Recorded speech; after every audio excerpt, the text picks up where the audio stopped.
Hadirin yang muliakan Allah Subhanahu wa ta'ala, akhlak tertinggi orang yang beriman adalah senantiasa berprasangka baik kepada Allah Subhanahu wa ta'ala. Yang kedua, senantiasa berprasangka baik kepada manusia. Maka siapapun yang memuliakan daripada manusia yang lainnya, maka Allah Subhanahu wa ta'ala dan para malaikatnya akan muliakan kita. Ini janji Allah, hadirin. Barang siapa dirinya yang ikhlas, hanya ingin dipandang oleh Allah Subhanahu wa ta'ala, maka Allah akan angkat derajatnya jauh lebih tinggi daripada siapapun. Namun di dalam hatinya Allah Subhanahu wa ta'ala akan sisipkan rasa takut terhadap ketinggian derajatnya. Tapi barang siapa yang tidak ikhlas dan hanya ingin mendapatkan pujian daripada makhluk, maka Allah Subhanahu wa ta'ala akan buat pandangan hina di hadapan manusia terhadap dirinya, hadirin yang mulia. Maka berprasangka baiklah kepada Allah Subhanahu wa ta'ala. Berprasangka baik kepada setiap manusia.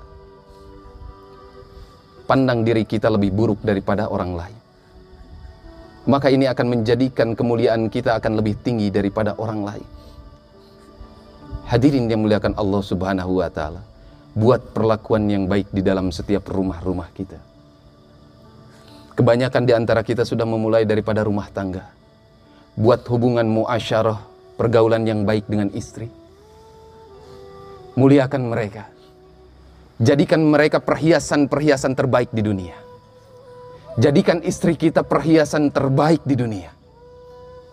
Demi Allah, antum gak usah jauh-jauh pergi ke kiai, pergi ke ustadz untuk minta doa, minta keberkahan. Cetak istri antum menjadi istri yang soleha, maka doanya lebih makbul daripada 70 wali.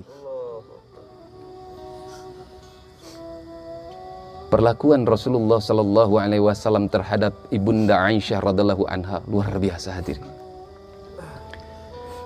Tiba waktu berjumpa dengan Aisyah radhiallahu anha, maka Nabi Sallallahu Alaihi Wasallam meminta, wahai istriku, aku ingin dibuatkan daripada susu.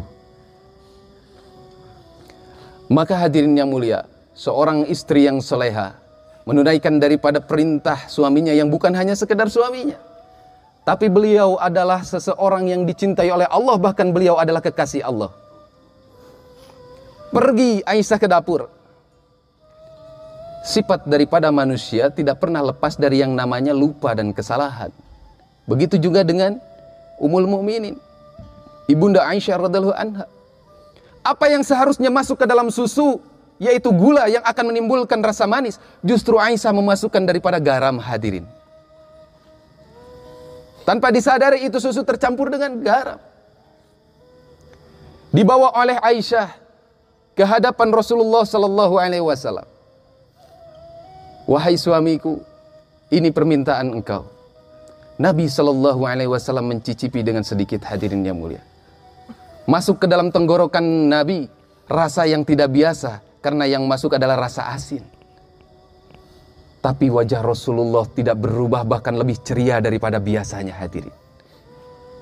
Bahkan Rasulullah seakan-akan meminum daripada susu tersebut, minuman yang paling nikmat. Lihat bagaimana kesalahan Aisyah dipandang oleh Rasulullah Sallallahu Alaihi Wasallam. Tegukan yang kedua membuat jauh lebih nikmat dengan wajah yang begitu ceria yang ditampakkan oleh Rasulullah. Begitu pula dengan tegukan yang ketiga. Maka dengan lembut Rasulullah mengatakan, wahai Aisyah, aku tidak ingin melewati kenikmatan ini dengan sendiri saja. Aku ingin melewatkan kenikmatan ini bersama dengan engkau. Didudukkan istrinya yang tercinta, diizinkan untuk sama-sama meminum daripada susu yang asin. Maka ketika diminum itu susu, Masya Allah, Aisyah paham atas kesalahannya. Ternyata yang masuk bukannya gula, melainkan garam, hadirin.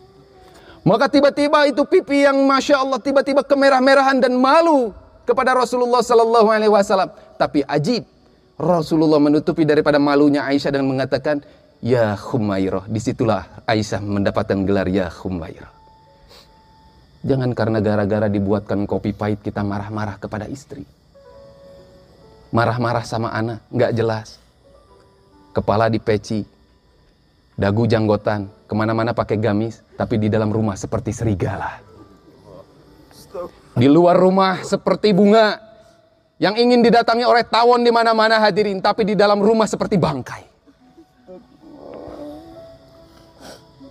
Pintar mengingatkan daripada orang lain, lupa mengamalkan di dalam rumah.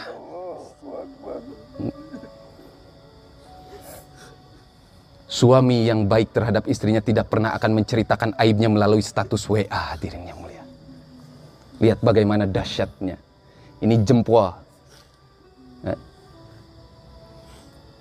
Lindungi aib daripada istri kita.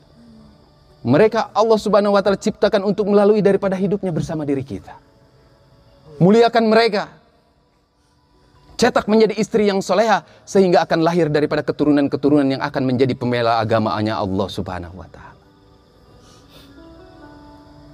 Maka hari ini pertemuan kita, jadikan ini adalah persaksian antara kita dengan Allah bahwa kita akan merubah daripada akhlak kita. Bersedia insya Allah.